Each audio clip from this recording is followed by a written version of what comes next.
You can stretch him, but he has to be in the contact, you know what I mean? Because you have to understand one thing. Stretching a horse is good. Okay? But we need to learn to stretch him in balance, and we have to stretch him in contact. Okay? Just not stretching that because we wanted the neck down. Because if we stretch it on the neck down and away for us, we just put the horses in the forehead. Okay? And especially if we want to go to Greece and George, he needs to learn to have balance, activity. Okay? See, that needs to be even more lower than what it is right now. That it has to be more lower than what it is right now. But don't keep the contact. Don't keep the weight. See, he needs to learn to stretch the neck down with contact. And he has to keep when you put a little bit of pressure in the weight. Okay? Exactly. You know, if you put a little bit of pressure in the weight, he keeps the neck. Okay? He keeps the neck to release. You put a pressure, he keeps. Okay?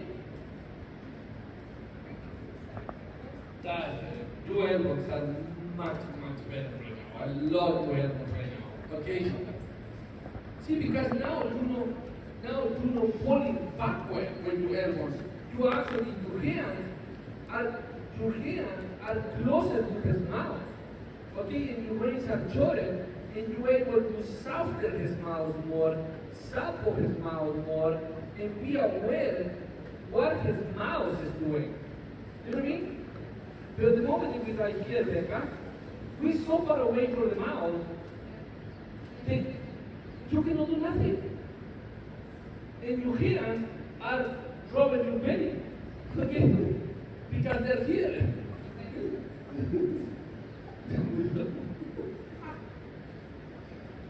Nice, I like this.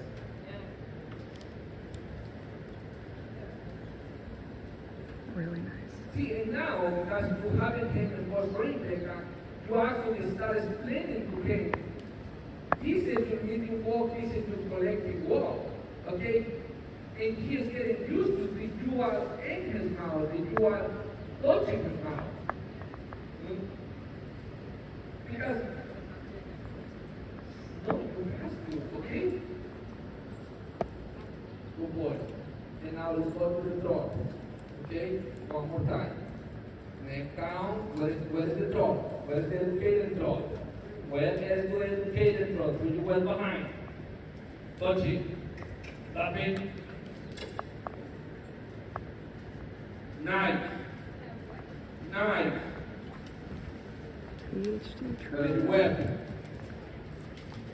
Your right wing is a little bit too loose.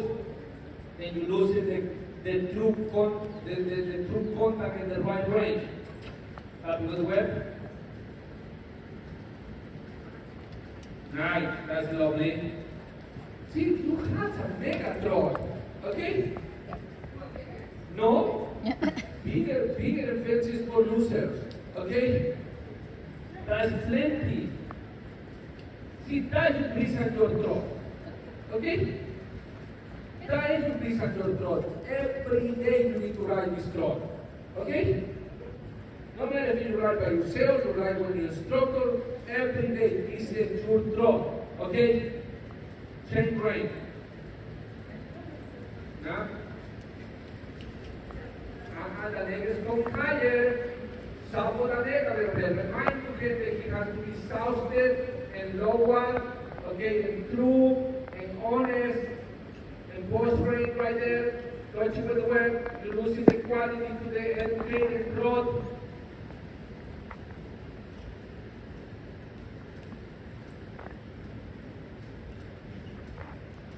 Nice. Right before the corner, you really got it. Then, right before the corner, you really got it. Now, what is wet? What is wet? What is wet? Come on, what is wet?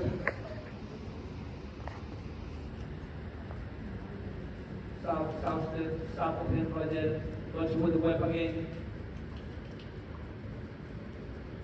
Nice.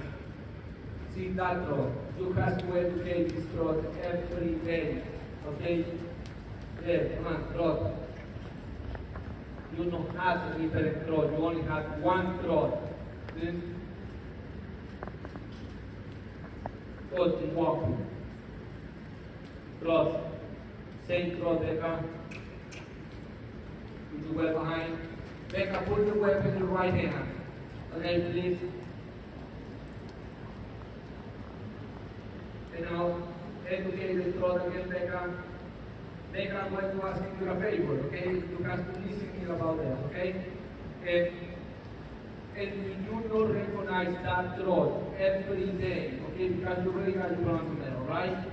And if you don't recognize this throat every day, to that throat that you can go across the diagonal, 20-meter circle, 7 times, go in the rail, and you have this throat every day, you know what to do half passes, That's and gorgeous. you know what to do lateral, okay? And to this throat, you and him recognize this throat every second, okay?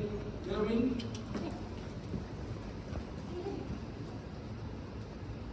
Careful, he's running.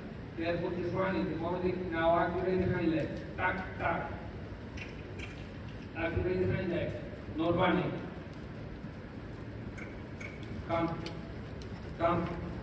Activate the hind leg. Yes. Good job. And now walk. Take a little bit up. Well done. You see, that throw is something new for you. Okay?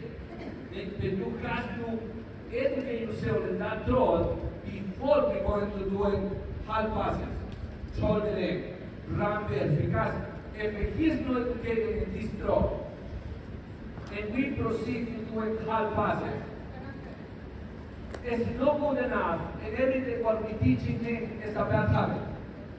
Okay, you're allowed to do the half pass in a crappy throw. And that's what he's going to learn. Okay? So the moment that we educated this throat, Becca, you're not going to get up to that bouncing throat and that educated throat and that cadence throat, that no matter what you do, shoulder and leg or everything, you're going to go, damn it, I lost one strike. Or damn it, I lost 2 strikes. Okay, you know what I mean? Okay? If you can feel it, the judges can see it. Okay? And then because I'm so much about rhythm, cadence, throat, educate that throat, find that throat, go 1, 2, 1, 2, 1, 2, 1, 2, 1, 2, 1, 2, and finding it and feeling it, okay? And make us, nobody can beat you guys if you guys ride in the same rhythm. Okay? You know, one thing the judges hate so much is when you're going into the hard passes and the horses show 5 different roads. How the judges going to judge that? The judges go hard pass, the horses go, and the short side is one throat, and the corner is a different throat, and the shoulder leg is a different throat, the bolt is a different throat, the hard pass is a different throat, and the judges go, what the heck? Okay, these people don't understand the basics, the principles. And the judges go, 6, 5, 6, 5. And you know why people say? That judge is so cranky. No, the judges don't mean. The judges judge us what we have. Okay? You know what I mean?